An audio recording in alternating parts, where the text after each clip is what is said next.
શું તમે સદા તંદુરસ્ત રહેવા માંગો છો? તો હવે તમારી તંદુરસ્તી એ અમારી જવાબદારી. તમારા પોતાના ફેમિલી ડોક્ટર પાસેથી સચોટ સલાહ લેવા જુઓ ફેમિલી ડોક્ટર કાર્યક્રમ VR લાઈવ પર સોમવારથી શનિવાર બપોરે 2 કલાકે.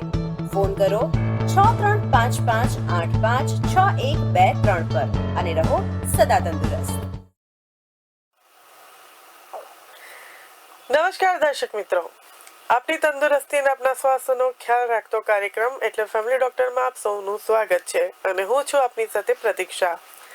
દર્શક મિત્રો, ફેમિલી ડોક્ટર કાર્યક્રમમાં આપણે રોજ અલગ અલગ વિષયલક્ષી ચર્ચા કરીએ છીએ અને અલગ અલગ વિષયને લઈને અલગ અલગ નિષ્ણાત ડોક્ટરો જે આપણા આ કાર્યક્રમના માધ્યમથી આપણી સાથે જોડાય છે અને આપના સ્વાસ્થ્યને લઈને આપણે ઘરે બેઠા માહિતી પૂરી પાડતા હોય છે.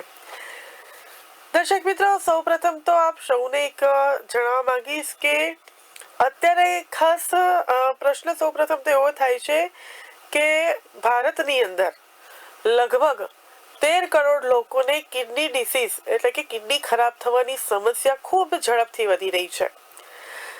CKD એટલે ક્રોનિક કિડની ડિસીઝના કેસો પણ એટલા ઝડપથી વધી રહ્યા છે અને એક સર્વે અનુસાર 2023ની અંદરની જો વાત કરું, વર્ષ 2023માં 13.8 કરોડ લોકો કિડનીની બીમારીથી પીડાઈ રહ્યા હતા અને એમાંથી સૌથી મોટી વાત તો એ છે, સૌથી મોટું કારણ એ છે કે જેટલા બધા રોગો છે એ બધામાં 9મા ક્રમે આ કારણ આવે છે કે કિડની રોગથી લોકો પીડાઈ રહ્યા છે અને બીમાર પડી રહ્યા છે અને 15 લાખ લોકો જેટલા લોકોના મોત થઈ ચૂક્યા છે ફક્ત કિડની બીમારીને લઈને. ત્યારે પ્રશ્ન એ પણ થાય છે કે ભારતમાં શા માટે આ બીમારી એટલી ઝડપથી વધી રહી છે? શા માટે કિડનીને લઈને લોકો બીમાર થઈ રહ્યા છે? શા માટે ઘણા બધા વ્યક્તિની કિડની ફેલ થઈ રહી છે? તો આ જ વિષય ઉપર આજે આપણે કાર્યક્રમમાં ચર્ચા કરીશું અને આપણી જોડે કાર્યક્રમમાં ચર્ચા કરવા માટે જોડાઈ ગયા છે ડોક્ટર ઈશાન ત્રિવેદી. તેમનું સ્વાગત કરી લઈએ. નમસ્કાર ડોક્ટર, કાર્યક્રમમાં આપનું સ્વાગત છે.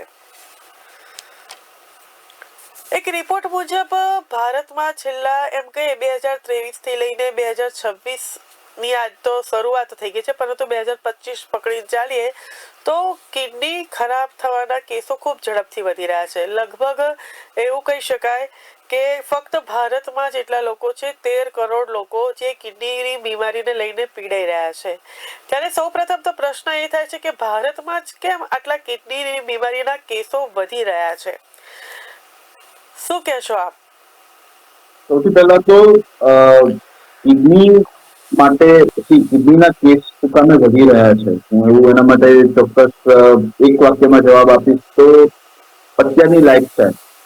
હવે લાઈફસ્ટાઈલની અંદર આપણે એને ડિવાઈડ કરીએ તો એક તો ખાવા પીવાનું અનિયમિતતા, ખાવા પીવાની સમસ્યાઓ, ગુણવત્તા વગરનો ખોરાક, બધા એવું કહીશ કે જે પાણી વ્યવસ્થિત રીતે શુદ્ધ મળવું જોઈએ તે શુદ્ધ ન મળી શકે અને ધીમે ધીમે કિડનીમાં બધા પ્રોબ્લેમ્સ ઉભા થાય.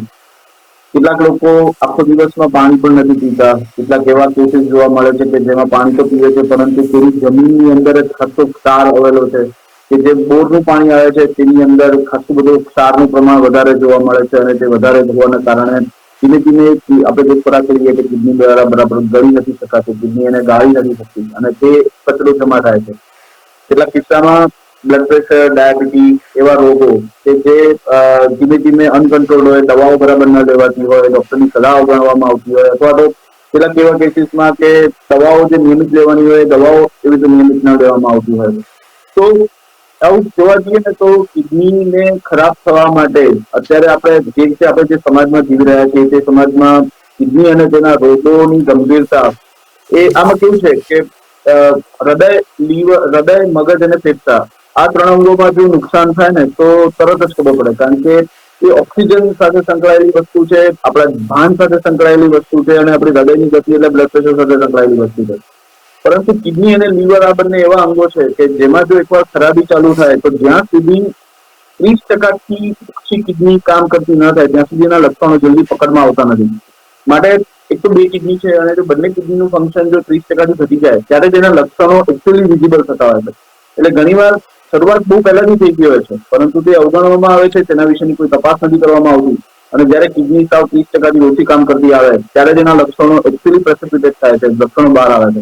ત્યારે જ આપણને ખબર પડે છે જો આની તો કિડની હવે ધીમે ધીમે ખરાબ થઈ ગઈ છે અને હવે બચાવવાના ચાન્સીસ બહુ ઓછા છે. માટે જી જાગૃતિનો અભાવ અને સાથે સાથે આ બધી જે તકલીફો છે ખોરાકની, લાઈફસ્ટાઈલની, ખાવા પીવાની, દવાઓની, તેના કારણે કિડનીના રોગો વધી રહ્યા છે. જી આ વચ્ચે આપ એ પણ દર્શક મિત્રોને જણાવશો કે જેમ કે આપણે વાત કરી કે હૃદય છે, ફેફસા છે, લીવર છે, આ જેટલા આપણા શરીરના મહત્વના અંગ છે એની સાથે કિડનીનું કેટલું મહત્વ રહેલું છે અને શરીરમાં તેનું મુખ્ય કામ શું હોય છે? ઓકે, સૌથી પહેલા તો કિડની એટલે આપણા શરીરમાં કુદરતે 2 કિડની રચાયેલી છે આપેલી છે. અને આ કિડની એક બીન્સના આકારની એવી 2 કિડનીઓ શરીરમાં પાછળના ભાગમાં, પીઠના ભાગમાં અને ત્યાં હોય છે કે જેને આપણે ગુજરાતીમાં મૂત્રપિંડ કહીએ છીએ, કે જેમાંથી પેશાબ બને છે અને પેશાબ બની અને ત્યારબાદ તેનો એ પેશાબ આપણા શરીરમાંથી જે વેસ્ટ પ્રોડક્ટ છે તેનો નિકાલ કરે છે. હવે કિડનીના મુખ્ય કાર્ય, લોકો તો એમ જ કહે છે કે કિડનીનું કામ ખાલી પેશાબ બનાવવાનું, પરંતુ ના, કિડનીના ઘણા બધા સૌથી અને મોસ્ટ ઇમ્પોર્ટન્ટ કામ છે રક્ત શુદ્ધિકરણ. રક્ત શુદ્ધિકરણ એટલે કે લોહી જે આપણા શરીરના બધા અંગોને, આપણે બધા અંગો, બધા કોષોને એક ફેક્ટરી ગણી લઈએ અને એ દરેક કોષ એનર્જી પ્રોડ્યુસ કરે છે, તો સાથે સાથે વેસ્ટ પ્રોડક્ટ એટલે કે કચરો પણ ઉભો કરે છે, જેને ક્રિએટિનિન છે, યુરિયા છે, સોડિયમ પોટેશિયમનું નિયમન છે. તો આ બધો કચરાને શરીરમાંથી નિકાલ કરવા માટે કિડની જે રક્તનું શુદ્ધિકરણ કરે છે, જ્યારે રક્ત કિડનીની અંદર જાય છે ત્યારે આ બધા વસ્તુઓનું શુદ્ધિકરણ થાય છે અને તેમાં ખાસ કરીને યુરિયા અને ક્રિએટિનિન નામના વેસ્ટ પ્રોડક્ટ છે એ શરીરની બહાર ફેંકાય છે અને તેની સાથે સાથે એક્સ્ટ્રા પાણી જો વધી ગયું હોય શરીરમાં તો તેનો પણ નિકાલ કિડની દ્વારા થાય છે. ઉપરાંત સોડિયમ અને પોટેશિયમ જેવા બહુ જ ઇમ્પોર્ટન્ટ ખનિજ તત્વોનું નિયમન પણ કિડની દ્વારા કરવામાં આવે છે. આ ઉપરાંત કિડનીના બીજા કામના મૂત્ર નિર્માણ જે વાત થઈ ગઈ કે પેશાબના કારણે શરીરમાં પાણીનું નિયમન બહુ સારી રીતે થઈ શકે છે. બીજું છે રક્તદાબ નિયંત્રણ, એટલે કે આપણું જે બ્લડ પ્રેશર, જેને ગુજરાતીમાં રક્તદાબ કહેવાય છે, તો તે રક્તદાબ એટલે કે બ્લડ પ્રેશર પણ જો એ મેનેજ કરવું હોય તો તેમાં કિડનીનો બહુ જ અગત્યનો ભાગ છે, કારણ કે એમાં એક રેનિન એન્જિયોટેન્સિન નામના અંતઃસ્ત્રાવ અને એન્જિયોટેન્સિનના કારણે જે બ્લડ પ્રેશર ઉપર નીચે રહે છે તેનું નિયમન પણ કિડની દ્વારા કરવામાં આવે. ઉપરાંત લાલ રક્ત જે કોશિકાઓ છે તેનું ઉત્પાદન પણ કિડની એમાં બહુ જ ઇમ્પોર્ટન્ટ કરે છે, કારણ કે કિડનીમાંથી એક એરિથ્રોપોઇટિન નામનો અંતઃસ્ત્રાવ બને છે કે જે બોન મેરો એટલે કે મજ્જાઓ, હાડકાના મજ્જાઓમાં જઈ અને રક્ત કણોનું નિર્માણ કરે છે. તો એરિથ્રોપોઇટિન જો ન બને, જેથી કરીને આપણે જોઈએ છીએ કે જે લોકોની કિડની ફેલ થાય છે તેમાં રક્તકણોનું ઉત્પાદન ઘટી જાય છે, હિમોગ્લોબિન ઘટી જાય છે, એટલે કે એવું લાગે કે એમનું હિમોગ્લોબિન ઘટી જવાના કારણે એમને એનિમિયા એટલે કે થાક લાગવો, તણાવ લાગવો, બધો પ્રોબ્લેમ થાય છે. અને છેલ્લું એક વચ્ચેનું બહુ જ કારણ છે કે હાડકાની મજબૂતી. શરીરમાં વિટામિન ડી તો મળે છે, આપણને ખોરાકમાંથી મળે છે, આપણને સૂર્યપ્રકાશમાંથી મળે છે, આપણે એવા જે વસ્તુઓ કરીએ છીએ તેમાં વિટામિન ડી મળે છે, પરંતુ વિટામિન ડી સક્રિય ક્યાં થાય છે? એ સક્રિય કિડનીમાં થાય છે. તો કિડનીના બહુ જ ઇમ્પોર્ટન્ટ કામ છે કે મૂત્ર નિર્માણની સાથે સાથે વેસ્ટ પ્રોડક્ટના નિકાલ સાથે સાથે હિમોગ્લોબિન એટલે કે રક્ત કણો બનાવવા સાથે સાથે બ્લડ પ્રેશરને મેનેજ કરવા સાથે સાથે અને શરીરમાં વિટામિન ડી નું પ્રોપર બનાવવાનું કામ આ બધું કિડની દ્વારા કરવાનું. જી, જેમ કે ડોક્ટર આપણે અહીંયા એક એવી ચર્ચા પણ થઈ કે જ્યાં સુધી 20% સુધી કિડની ખરાબ થઈ નથી જતી ત્યાં સુધી આપણને એના લક્ષણો ખબર નથી પડતી. ઘણા બધા વ્યક્તિઓ એને ઇગ્નોર કરતા હોય છે. ત્યારે આ વચ્ચે હું આપને એ પણ પ્રશ્ન પૂછવા માંગીશ કે સામાન્ય રીતે જ્યારે કિડનીને લઈને કોઈ સમસ્યા આપણને ઊભી થઈ રહી છે તેના પ્રારંભિક લક્ષણો આપણે કેવી રીતે ઓળખી શકીએ? ઓકે, એના આમ જોવા જઈએ તો સાઇન્સ અને સિમ્ટમ્સ છે ને એ બહુ જ શરૂઆતમાં ખબર પડે છે, કારણ કે આમ હું બહુ આમ સ્પેસિફિક રીતે કહું તો જ્યારે જ્યારે કિડની ખરાબ થાય છે તો તેના સૌથી પહેલા લક્ષણમાં એક છે કે મૂત્રનું પ્રમાણ, જે પેશાબનું પ્રમાણ હોય છે તે ઘણીવાર ઘટી જાય છે. સૌથી પહેલું કામ કે પહેલા જેટલો પેશાબ ઉતરતો હતો એ હવે આપણે નથી બરાબર ઉતરતો, તો આ ઉપરથી આપણને ખબર પડે કે પેશાબ ઓછો થઈ ગયો છે, કે તકલીફ છે, તો એનાથી આપણે કિડનીમાં અસર હોય એવું બની શકે. બીજું અગત્યનું કારણ છે કે થકાન અને કમજોરી. શરીરમાં હિમોગ્લોબિન એટલે કે એરિથ્રોપોઇટિન બનવાનું ઓછું થઈ જાય, વિટામિન ડી બનવાનું ઓછું થઈ જાય, મૂત્રમાં પેશાબ ઓછો થવા એટલે શરીરમાં પાણીનો વધારો થાય, બીપી વધી જાય અને આના કારણે ઘણીવાર છે ને થકાન અને કમજોરી અનુભવાય છે, કે જેના કારણે આપણને કદાચ એના લક્ષણોમાં કિડનીને કંઈક અસર હોય એવું કહી શકાય. બીજું છે નિંદ્રા વિકાર, એટલે કે ઊંઘ ઓછી આવવી. ઊંઘમાં અનિયમિતતા પણ કિડનીને આભારી છે. ઘણીવાર રક્ત શુદ્ધ ન હોય એટલે હિમોગ્લોબિન ઓછું હોય, એનિમિયા હોય, ઓક્સિજન અને એની કેરિંગ કેપેસિટી ઘટી જાય એટલે ઘણી વાર અનિદ્રાનો પ્રોબ્લેમ થતો હોય. ત્વચા શુષ્ક થઈ જાય એટલે કે ચામડી એકદમ ડ્રાય થઈ જાય, તેમાં ખરચ ખૂબ આવે, એ પણ વધારે પડતું ક્રિએટિનિન જયારે વધતું હોય તો તેના લક્ષણો છે કે તેનાથી આપણને ખંજવાળમાંથી પણ એ ખબર પડે કે આને કદાચ કિડનીનો પ્રોબ્લેમ હોઈ શકે. ત્યારબાદ વારંવાર પેશાબ જવું. ઘણીવાર એવું કહેવાય કે પેશાબ ઓછો ઉતરવો નહીં, પરંતુ ઘણીવાર વધારે પેશાબ થતો હોય તો પણ આ પ્રમાણે થતો હોય, ઓછી ક્વોન્ટિટીમાં વધારે વાર થતો હોય તો પણ એનાથી કિડનીને નુકસાન થતું હોય છે. પેશાબમાં ફીણ આવવું. ઘણીવાર જયારે કિડની બહુ ખરાબ હોય ત્યારે તેમાં પ્રોટીન, ફીણ, સુગર આ બધી વસ્તુઓ પેશાબ માટે નિકાલ થતો હોય છે. તો પેશાબની અંદર જો વધારે પડતું ફીણ આવે તો તેનાથી પ્રોટીન ગુમાવવાથી જનરલી થતું હોય છે અને તેને કારણે પણ આ એક લક્ષણ પ્રમાણે ખબર પડી શકે કે આમાં તકલીફ પડે છે. પેશાબમાંથી લોહી આવવું. ઘણીવાર પથરીનો દુખાવો હોય તો એ પથરી જયારે નીચે ઉતરતી હોય ત્યારે એને પેશાબમાંથી એ રીતે લોહી આવે છે તો એમાં તકલીફ પડે.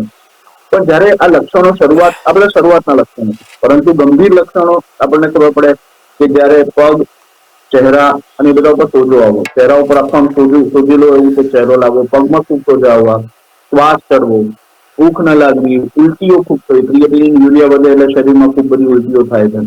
ત્યારબાદ માંસપેશીઓમાં ખેંચાણ આવે, પોટેશિયમ ને બધું વધે, કેલ્શિયમની ગડબડ થઈ જાય, ફોસ્ફરસ આડોવડો થઈ જાય એટલે એનાથી ઘણીવાર આખું માંસપેશીઓમાં ખેંચાણ આવે છે. ઘણીવાર ખૂબ બધું શરીર વધી જાય એટલે દ્રષ્ટિ એટલે કે વિઝન આખું આમ ધૂંધળું થવું, વિઝન ઉપર પણ અફેક્ટ થાય છે. વજન એકદમ ઘટી જાય, વજન અનિયમિત રીતે ઘટી જાય તો પણ આપણું થઈ જાય. અને ગંભીર લક્ષણો કે જેમાં એવું કહેવાય કે કિડની બહુ જ સદંતર કામ કરતી બંધ થઈ ગઈ છે તો તેવા લક્ષણોમાં પેશાબ ઘટી જવો અથવા ટોટલી બંધ થઈ જવો, છાતીમાં ખૂબ દુખાવો થવો, ધબકારા વધવા, શ્વાસ ખૂબ જ ચડવો, અતિશય શ્વાસ ચડવો, એવું લખાય કે સુઈ જ ન શકાય, શું હોય એટલે તરત શ્વાસ ચડે તો એ પણ કિડનીનો પ્રોબ્લેમ હોય તો એવું બની શકે. ત્યારબાદ ઉલટી, ઝાડા અને પાણીની ખોટ લાગવી. તમને પાણીનો શોખ પડો, તમે પાણી પીવાની ટ્રાય કરો તો પેશાબ થાય નહીં, આ બધી એકદમ ગંભીર લક્ષણો થવા. અને એવું બ્લડ પ્રેશર કે જે નિયંત્રણમાં જ ના આવે, તમે ગમે તેટલી દવાઓ કરો છતાં પણ બ્લડ પ્રેશર નિયંત્રણમાં ના આવતું હોય, આ પણ બધી વસ્તુઓ યુરિનમાં જયારે કિડની ખરાબ થતી હોય તો તેના લક્ષણોમાં આ બધી વસ્તુઓ જવાબદાર બને. જી, સામાન્ય રીતે ડોક્ટર અત્યારે આપણે સૌ કોઈ જોઈએ છે કે એક તો બ્લડ પ્રેશર છે અને ડાયાબિટીસ છે. ઘણા બધા વ્યક્તિઓને ઘણી બધી નાની ઉંમરની અંદર આવી જતું હોય છે, એટલે કે એ લોકો જીવે ત્યાં સુધી ઘણી વખત આપણે જોતા હોય છે કે બ્લડ પ્રેશરની ગોળીઓ લેતા હોય છે, પછી સુગરની ગોળીઓ લેતા હોય છે. તો આ બ્લડ પ્રેશર અને સુગરથી કિડની પર શું અસર થાય છે કે શું આની જે દવા જે ખૂબ લાંબા ટાઈમ સુધી ચાલતી હોય છે એની કિડની ઉપર કોઈ પણ પ્રકારની આડઅસર થઈ શકે છે ખરી? સૌથી પહેલા તો હું એવું જણાવીશ કે દવાઓ કરતા રોગ જ ગંભીર છે કે જેને કારણે કિડની ઉપર અસર થાય છે. એટલે દવાઓને તો પછી આપણે કહીએ કે હા ઘણી દવાઓ છે જે કિડનીમાંથી પસાર થતી હોય તેને કારણે કિડની ખરાબ થતી હોય, તો મેઇન તો રોગ. બ્લડ પ્રેશર સડનલી વધી જાય તો આવું કિડની કેમ ખરાબ થાય? તો એના કારણે એનું એક સિમ્પલ લક્ષણ છે કે જયારે અત્યંત વધારે પડતો રક્તદાબ થઈ જાય, જયારે બીપી વધી જાય ત્યારે હંમેશા એવું થાય છે કે કિડનીમાંથી જયારે ગળાતું હોય તો તેના કોષોને નુકસાન પહોંચાડે છે. તેના જે નેફ્રોન્સ છે કિડનીના નાનામાં નાના ભાગને કેવું થાય તો એનાથી નુકસાન કિડનીને થવા માંડે છે. એ ધીમે ધીમે કિડનીનું ફંક્શન અફેક્ટ કરે છે. બીપી ખૂબ વધી જાય એટલે કિડની ઉપર ખાસો લોડ પડે છે અને એને હાઇપરટેન્સિવ નેફ્રોપેથી એટલે કે એનાથી કિડનીના કોષો પર વધારે દબાણ એટલે કિડનીના કોષો કામ કરતા બંધ થઈ જાય છે, ફાટી જાય છે અને પછી જે રીતે ફાઇબ્રસ ટિશ્યુ બને છે તેથી કરીને કિડનીનું કામ અટકી જાય છે. વત્તા કિડનીમાં એક રેનિન એન્જિયોટેન્સિન નામના અંતઃસ્ત્રાવ હોય છે. તે અંતઃસ્ત્રાવ જયારે એમાંથી અંતઃસ્ત્રાવ નીકળે છે તેના કારણે પણ કિડની પર અસર થાય છે અને એમાં કિડનીને ડેફિનેટલી તકલીફ પડે છે. બીજું મધુપ્રમેહ એટલે કે ડાયાબિટીસના કારણે પણ કિડની ખરાબ થાય, કારણ કે ડાયાબિટીસને કારણે જે સુગર છે એ કિડની માટે પસાર થાય છે અને શરીરમાંથી સુગરના નિયમોની કિડની કરવાની કોશિશ કરે છે તો એ સુગર ત્યાં ચોંટી જાય છે. ત્યાં સુગર રહેવાના કારણે એ આપણે કિડનીને છે ને એક ગળણી તરીકે વિચારો. તમે ચા બનાવો છો તો ચાની અંદર એક ગળણી હોય, એ ગળણીની અંદર આપણે ગાળવાની કોશિશ કરીએ તો એ ગાળીએ છીએ ત્યારે એમાં જે ચાની ભૂકી છે તે ગળણીમાં ચોંટી જાય અને પછી જ્યાં સુધી તમે જો ગળણી સાફ નથી કરતા તો એ ગળણીની અંદર ચોંટાઈ જાય છે. પછી ધીમે ધીમે એ ગળણીનું કામ કરવાની ક્ષમતા ખલાસ થઈ જાય છે. તમારે પછી કાં તો એને આખી વ્યવસ્થિત રીતે ઘસી અને ધોવી પડે છે. એ ગળણી માટે પોસિબલ પરંતુ કિડની માટે નથી. એટલે કિડની જેમ તમારે બને ત્યાં સુધી જેટલું તમે સરસ સાત્વિક ખોરાક ખાઓ અને વ્યવસ્થિત રીતે તમારી શુગર અને બીપીનું ધ્યાન રાખો તો એના કારણે કિડનીને આપણે લાંબો સમય સુધી સાચવી શકીએ છીએ. અને બીજી વાત કરી દવાની, તો હા, એ તમારી વાત સાચી છે, કારણ કે એવી ઘણી દવાઓ છે કે શરીરમાં સોલ્ટ અને વોટરનું રિટેન્શન કરે છે. એવી ઘણી દવાઓ છે કે જે કિડની દ્વારા શરીરની બહાર નિકાલ પામે છે. તો એ બધી દવાઓ કિડનીને અફેક્ટ કરે છે. અને અમુક ઘણી વાર કેવું છે કે ડોક્ટરની સલાહ પ્રમાણે જો દવા ન લેવામાં આવે અથવા તો પ્રોપર ડોઝની જાણકારી ન હોય છતાં પણ કોઈ પણ રીતે ખોટી રીતે જો દવાઓ લેવામાં આવે તો એનાથી ડેફિનેટલી કિડનીને નુકસાન થાય છે. અને આ બધી દવાઓના કારણે જેમાં લોકોની એટલી જાગૃતિનો અભાવ હોય છે અને ઘણીવાર અણસમજમાં પણ દવાઓ લેવાઈ જતી હોય છે, તો તેના કારણે કિડનીને ડેફિનેટલી નુકસાન થાય. જી આપણી જોડે કોલર મિત્ર જોડાયા છે, એમનો કોલ લઈ લઈએ. હેલો. Hello, VR life. જી વીઆર લાઈવ. આપ ક્યાંથી વાત કરી રહ્યા છો, નામ જણાવશો? એ કંચનબેન મારું નામ છે અને હું મોરબીથી બોલું છું. મારે સાહેબને એ પ્રશ્ન પૂછવો છે કે મને ડાયાબિટીસ નથી, મારી ઉંમર 55 વર્ષની છે, પણ પાણી હું જ્યારે પીઉં છું ને કે તરત જ મને યુરિન થાય છે, તરત જ જવું પડે છે, એટલે પાણી પીવાની મને બીક લાગે છે. તો એ શું હોઈ શકે? જી ચોક્કસથી આપ આપણા પ્રશ્ન ઉત્તર ટીવીમાં જાણી શકો છો. જી ઓકે, સૌથી પહેલા તો ઘણી વાર છે ને એક આમનો સવાલ છે કે કિડનીના રોગને લગતો નથી, પરંતુ આમનો જે સવાલ છે કે એમને પાણી પીવે છે તો તરત પેશાબ જવું પડે. આના ઘણા કારણો.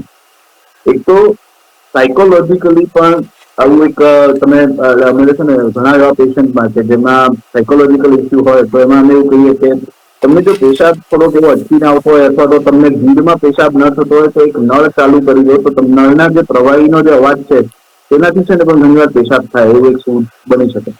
તો પહેલું એક કારણ સાયકોલોજીકલ છે કે ઘણી વાર પાણી પીવો એટલે તમને પેશાબ કરવાની ઈચ્છા થાય, કે પેશાબ અટકી રહ્યો હોય ઘણા 200-300 ml જેવો હોય પરંતુ એ થાય. અને પેશાબ છે ને સતત બનતી પ્રોસેસ છે. જ્યાં સુધી હેલ્ધી કિડની છે ને ત્યાં સુધી પેશાબ બનતો જ રહે.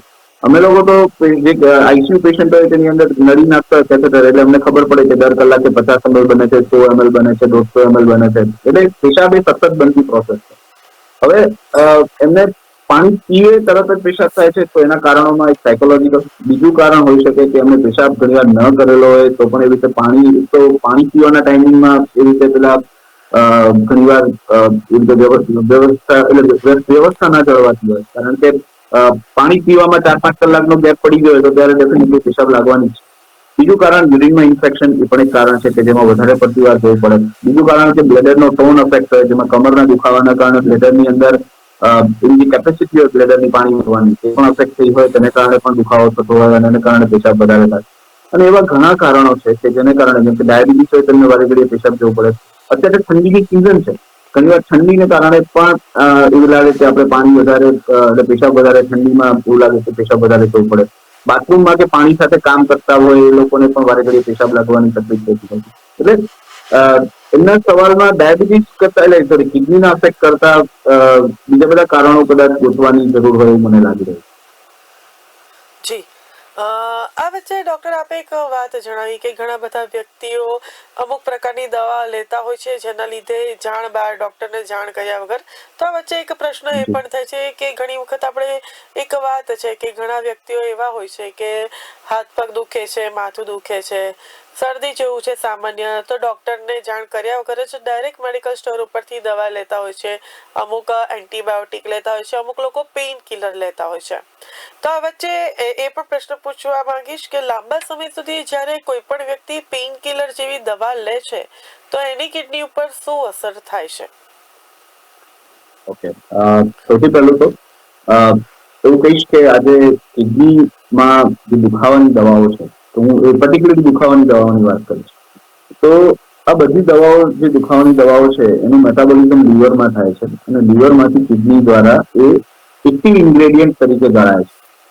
એટલે કે હું એવું એક કહીશ કે એવી ઘણી હાઈ રિસ્ક મેડિસિન્સ છે જેને NSAID કહેવાય, non steroidal anti inflammatory medicine. હવે એની અંદર હું એક્ઝામ્પલ લઈશ તો કે બ્રુફેન છે, એટલે કે આઇબુપ્રોફેન છે, કે જેને કારણે નેપ્રોસેન છે, જેમ કે ડાયક્લોફેનાક સોડિયમ છે, પછી ઇટરોફોક્સિબ છે. આવી બધી ઘણી દવાઓ કે જે આપણે દુખાવા તરીકે બહુ સાદી રીતે એમ કે નેપ્રોસિન લઈ લીધી, મેં ડાયક્લોફેનાક લઈ લીધી, મેં આ દવા લઈ લીધી, આઇબુપ્રોફેન લઈ લીધી, પરંતુ એનું જે ઇફેક્ટ શું કામ થાય છે? કારણ કે એ છે ને કિડનીનો બ્લડ ફ્લો ઘટાડી દે છે. કારણ કે ટેમ્પરરી તો ટેમ્પરરી, પણ એનાથી બ્લડ પ્રેશર પણ વધે છે, એનો ટેમ્પરરી બ્લડ ફ્લો ઘટે છે. પણ જયારે બહુ લાંબો સમય સુધી લેવામાં આવે તેને કારણે કિડનીને ડેફિનેટલી અસર કરે છે. કારણ કે એવી ઘણી દવાઓ, હું એક બહુ સાદું એક્ઝામ્પલ આપીશ કે અમારે એવા ઘણા દુખાવાની દવાઓ, તો જેને રોમેટિઝમ છે, જેમને દર્દોવા છે, હવે એમાં દુખાવાની દવા એમને વારે ઘડી કદાચ લેવી પડે, એમાં વાંક નથી એમનો, પરંતુ તે લાંબા ગાળે કિડનીને નુકસાન કરે છે. અને લાંબા ગાળે એટલે કેટલાક કેસીસમાં તો એ પણ જોવા મળ્યું છે કે પેશન્ટે ખાલી 10 ડોઝ લીધા હોય, એટલે કે 10 જ દિવસની દવા લીધી હોય અને ત્યારબાદ તેની કિડનીને અફેક્ટ થવાનું શરૂ થઈ ગયું. કારણ કે તેમાં એક કરતા બીજા ઘણા કારણો હોય, એમનું બ્લડ પ્રેશર હોય, ડાયાબિટીસ હોય, ઓલરેડી કિડની ખરાબ, અને એ ખરાબ છે છતાં પણ આવી દવાઓ લે છે તો પણ આવું થાય છે. અહીંયા આપણે અટકીશું કારણ કે એક કોલર મિત્ર આપણી જોડે જોડાઈ ગયા છે, એમની જોડે વાત જી, કરી લઈએ. હેલો હેલો, જી, ક્યાંથી વાત કરી રહ્યા છો? આપનું નામ જણાવશો? હું જુનાગઢથી શારદાબેન બોલું છું. જી શારદાબેન. મારી ઉંમર છે અને મારે બીપી નો પ્રોબ્લેમ છે. તો બીપી મને એવો પ્રશ્ન થાય છે કે બીપી ની ગોળી ખાવાથી કિડની ઉપર કોઈ અસર થાય છે ખરી? કેટલી ઉંમર છે આપની? 65 વર્ષ. 65 વર્ષ. અને બીપી ની ગોળી આપ કેટલા સમયથી લો છો?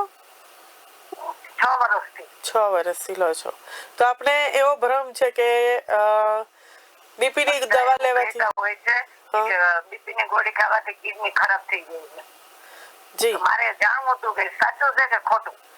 જી, ચોક્કસથી આપ આપણા પ્રશ્ન ઉત્તર ટીવીમાં જાણી શકો છો. ચોક્કસ. જી, આપણે બેને બહુ સરસ સવાલ કર્યો. મારી ખરેખર આપના માધ્યમથી દર્શક મિત્રોને એક વિનંતી છે કે રોગ ખરાબ છે, દવાઓ ખરાબ નથી. હું એવું કહીશ કે રોગ વધારે ખરાબ છે, દવાઓ એટલી બધી ખરાબ નથી. કારણ કે લોકોને ખબર નહીં કેમ, હું એટલું ચોક્કસ કહીશ કે લોકોને વડાપાઉને કારણે લીવર, કિડની, બીપી વધે, ડાયાબિટીસ વધે, એની સાથે કોઈ જ ચિંતા નથી. પણ આ ગોળી લઉં છું એના કારણે મારું બીપી વધી ઘટી જાય છે, મારી કિડની ખરાબ થઈ જાય, મારું લીવર ખરાબ થઈ જાય. કારણ કે અમે એલોપેથી ડોક્ટર અમે લખીને આપીએ છીએ કે હા કે આ દવાઓ 1 લાખ લોકો ઉપર વાપરી છે, એને કારણે એટલી સાઈડ ઇફેક્ટ થાય છે.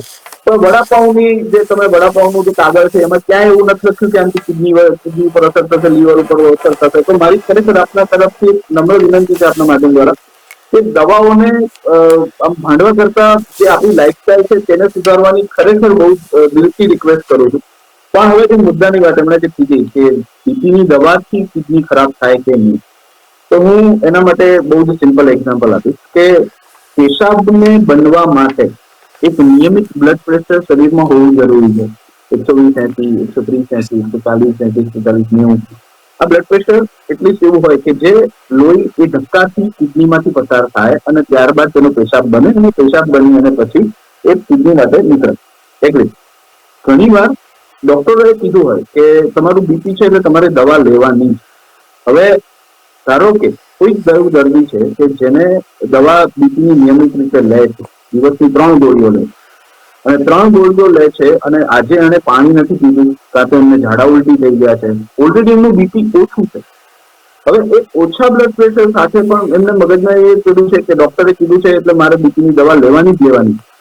અને જ્યારે એ બીપીની દવા લે છે અને બ્લડ પ્રેશર વધારે ઘટી જાય છે તો ડેફિનેટલી કિડની ઉપર અસર પડે. કારણ કે તેના દ્વારા એ કિડનીમાં જો બ્લડનો ફ્લો જ નથી આવતો તો એ પેશાબ બનવાનો જ નથી અને પછી લાંબા ગાળે પછી આગળ જતા કિડનીને નુકસાન થઈ શકે. બીજી એવી ઘણી દવાઓ પણ છે કે જે અમુક લેવલ કરતા ત્યારે ઓલરેડી ક્રિએટિનિન વધારે હોય અને ત્યારે ખબર જ છે કે એ કિડનીમાંથી જ પસાર થવાની છે, કિડનીમાંથી જ ગળાવાની છે, તો એ દવાઓ લેવામાં આવે તો તેનાથી નુકસાન થાય છે. એટલે અમે કિડની નુકસાન કોઈ બીપીની દવાથી કિડની નુકસાન નથી થતું, પરંતુ કિડની નુકસાન થયેલી હોય તો અમુક દવાઓ અમારે ચેન્જ કરવી પડે. કારણ કે અમુક દવાઓથી પોટેશિયમ વધે, અમુક દવાઓથી સોડિયમ ઘટે, અમુક દવાઓથી સોડિયમ પોટેશિયમ અથવા તો બ્લડ ફ્લો ઘટે. એટલે એ બધી વસ્તુઓને અમારે મેનેજ કરવા માટે કિડનીને જ્યારે અસર થતી હોય ત્યારે અમારે બીપીની દવા બદલવી પડે છે. પરંતુ બીપીની દવાના કારણે કિડની ડેમેજ થવાનું એક જ કારણ છે કે ઓલરેડી લો બીપી હોય, વધારે દવા લેવામાં આવે તો બીપી વધારે ઘટી જાય તો કિડનીને નુકસાન થશે. જી, ઈશાનભાઈ, ઘણા બધા એવા પ્રશ્નો છે કે જેના જવાબ અમે લોકો જાણવા માટે ઈચ્છુક છીએ, પરંતુ આપણી જોડે એક કાર્યક્રમને લઈને સમય મર્યાદા છે. આપણે આ કાર્યક્રમમાં ફરી મળીશું આવતા શનિવારે. તો આપ અમારી સાથે જોડાયા અને અમારા દર્શક મિત્રોને કિડની ડિસીઝને લઈને આપે ખૂબ સરસ માહિતી આપી, તે બદલ આપનો ધન્યવાદ. જી. તો દર્શક મિત્રો, સમયનો અભાવ છે એટલે ઘણા બધા પ્રશ્નો એવા છે જે આપણે જાણવા પણ ખૂબ જરૂરી છે કિડની ડિસીઝને લઈને, પરંતુ કાર્યક્રમ આપણે અહીંયા જ પૂરો કરવો પડશે. ફરી મળીશું સોમવારે એક નવા વિષય સાથે. ત્યાં સુધી મને રજા આપશો. નમસ્કાર. શું તમે સદા તંદુરસ્ત રહેવા માંગો છો? તો હવે તમારી તંદુરસ્તી એ અમારી જવાબદારી. તમારા પોતાના ફેમિલી ડોક્ટર પાસેથી સચોટ સલાહ લેવા જુઓ ફેમિલી ડોક્ટર કાર્યક્રમ VR લાઈવ પર સોમવારથી શનિવાર બપોરે 2 કલાકે. ફોન કરો 6355856123 પર અને રહો સદા તંદુરસ્ત.